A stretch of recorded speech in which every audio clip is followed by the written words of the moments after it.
Okay, the door now is nearly done. Reinforce that. Look on the inside. It looks nice and neat. Obviously all the welds have got to be ground down. What we're going to do as well is just there, we're going to weld another piece of metal in to incorporate the door card, the little lugs, the plastic lugs at the back, so it all fits these sort of things.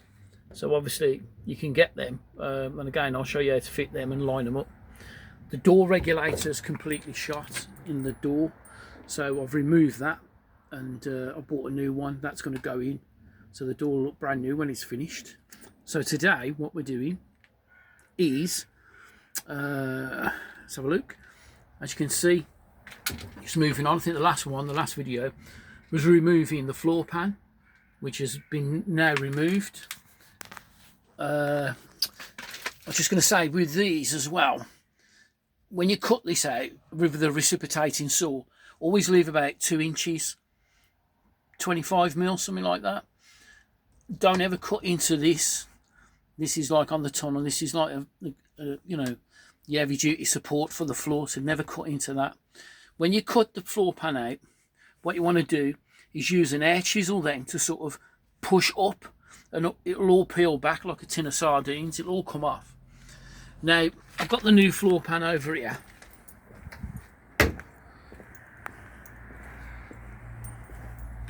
So what holds these things in is you've got 9 bolt holes on the left hand side.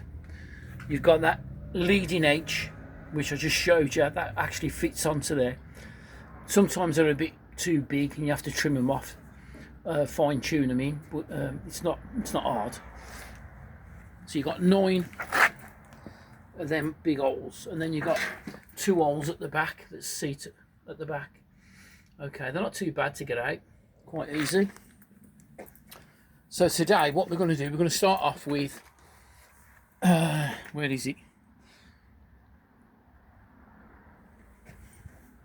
Putting the inner sill in. The inner sill, that's where your heater vents are that come out into the floor of the car. And on the one that's in there at the moment, you can see it's not too bad on the inside. It's quite solid, but on the other side, it obviously it's rotted out. So this is going to be removed. Now you don't, on the new panel, you don't get this, which is the like a lip that holds the rubber in for the carpet that goes over, and it holds it quite tight. So what we're going to do is cut this off, and we'll weld this little strip onto the new panel, so it's exactly as it should be. All this obviously rot's been cut out. This will be removed up to the edge.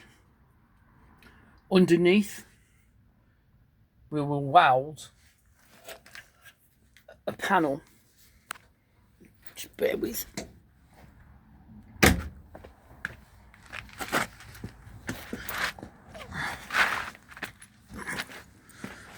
So we're going to weld a panel. I don't know if you can see, so the light's gone. There's going to be a thin strip of steel all the way across next to where the bolt holes are, and that'll come out and line up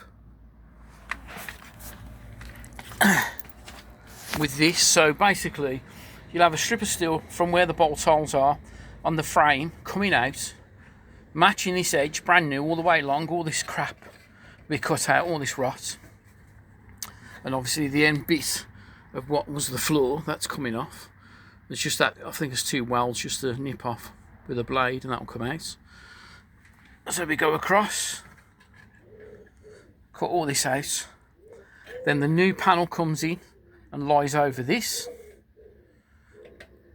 and this bit at the back, the quarters which rot out as well, that's going to be cut and welded in a new piece of steel. So it should look nice by the end of the day, hopefully. It's not too bad. It's an easy little job. I'm looking forward to doing this one.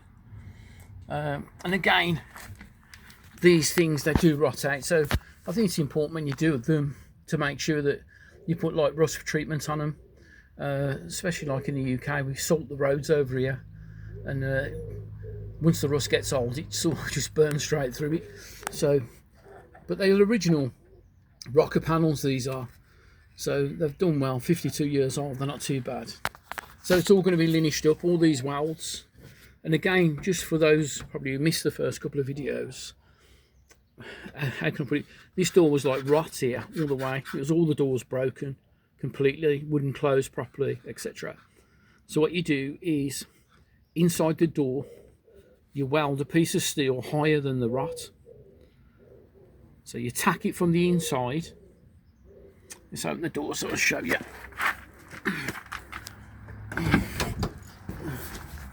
So you weld your steel in, you tack it from the inside. Only light tacks, remember, because it's only a door skin. We will put a little bit more on just to hold it in place. And then what we do then is, so this was higher, it was a little bit higher. So what we did then is you draw a line where the rot was, and then get an angle grinder and cut all the rot out.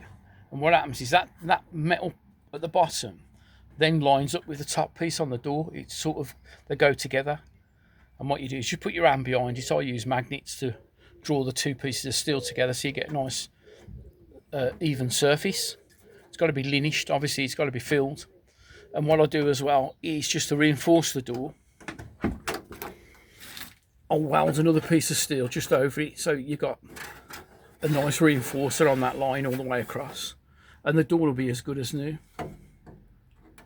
Nice and solid, shuts nicely, all good. Obviously it's got to have all the rubbers in, put round, brand new rubbers.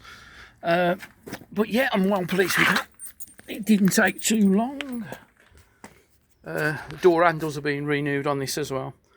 I mean, they're the originals and they do sort of bubble up after a bit, even though the chrome is really good.